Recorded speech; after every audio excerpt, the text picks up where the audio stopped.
akan membahas satu topik penting di zaman sekarang, yakni topik tentang Al-Masihud Dajjal. Satu topik yang amat sangat jarang dibicarakan di zaman sekarang. Mengapa perlu membahas Dajjal? Paling tidak ada 3 alasan utama. Yang pertama, Rasulullah mengatakan bahwa Dajjal adalah fitnah terbesar sepanjang sejarah umat manusia. Imam Ahmad meriwayatkan dari seorang sahabat Nabi yang bernama Hisham ibnu Amir al-Ansari.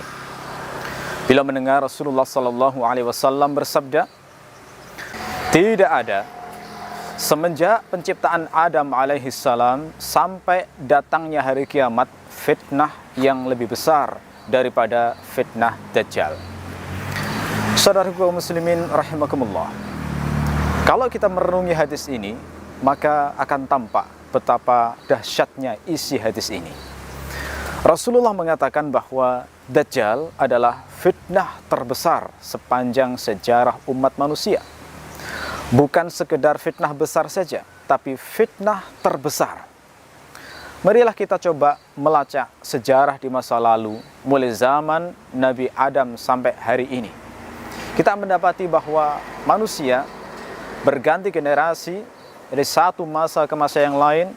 Mereka melewati berbagai macam fitnah di mana banyak manusia akhirnya menjadi umat yang kufur terhadap Tuhannya, tidak pandai bersyukur terhadap Rabb-Nya, dan tidak bisa menyembahnya dengan sebenar-benar penyembahan. Di masa Nabi Nuh sudah ada fitnah itu, betapa banyak orang-orang yang menyembah selain Allah.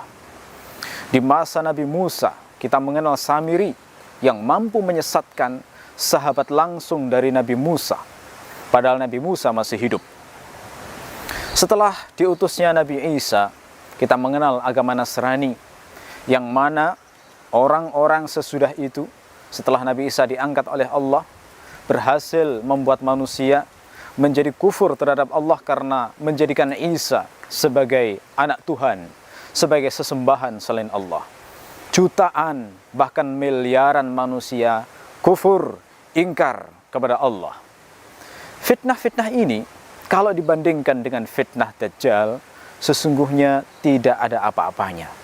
Padahal fitnah-fitnah ini telah membuat jutaan, bahkan miliaran manusia menjadi kafir, ingkar, dan tidak mengikuti jalan Allah.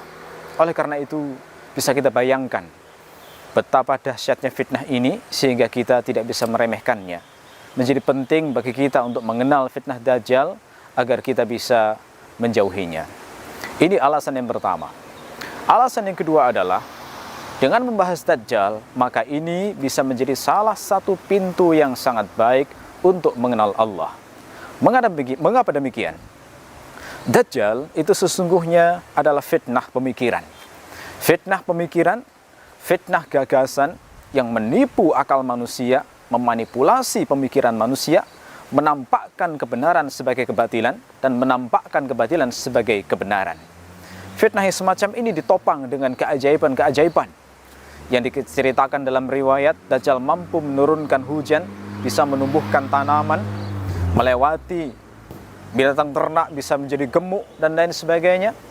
Satu keajaiban-keajaiban yang mirip dimiliki oleh Nabi Isa, sehingga orang yang memiliki kemampuan semacam ini tentu saja fitnahnya sangat besar di tengah-tengah manusia. Oleh karena itu, yang bisa selamat dari fitnah Dajjal hanyalah orang-orang yang mengenal Tuhannya dengan sebaik-baiknya. Karena fitnah terakhir Dajjal nanti pada saat muncul, dia akan mengaku sebagai Tuhan.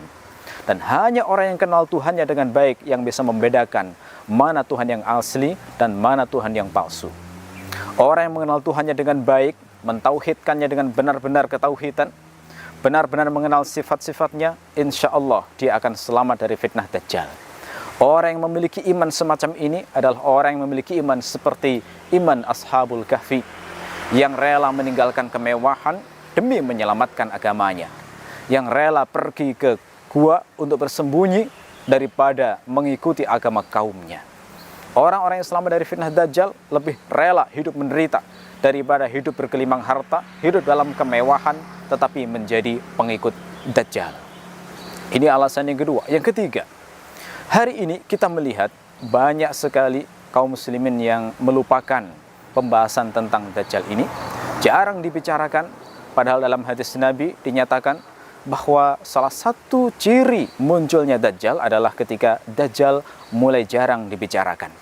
Ketika sudah mulai banyak dilupakan dan tidak diucapkan oleh para khatib di mimbar-mimbar. Oleh karena itu, memulai pembicaraan ini adalah penting. Karena jika tidak demikian, maka itu akan membahayakan kaum muslimin.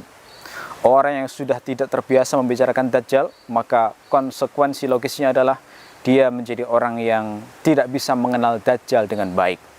Orang yang sudah tidak bisa mengenal Dajjal dengan baik, maka dia akan memiliki persepsi yang keliru terhadap Dajjal.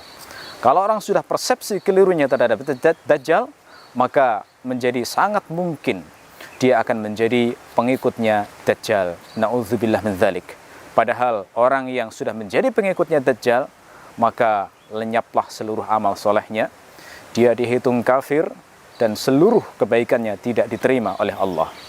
Semoga Allah melindungi kita dari fitnah Dajjal. Wassalamualaikum warahmatullahi wabarakatuh.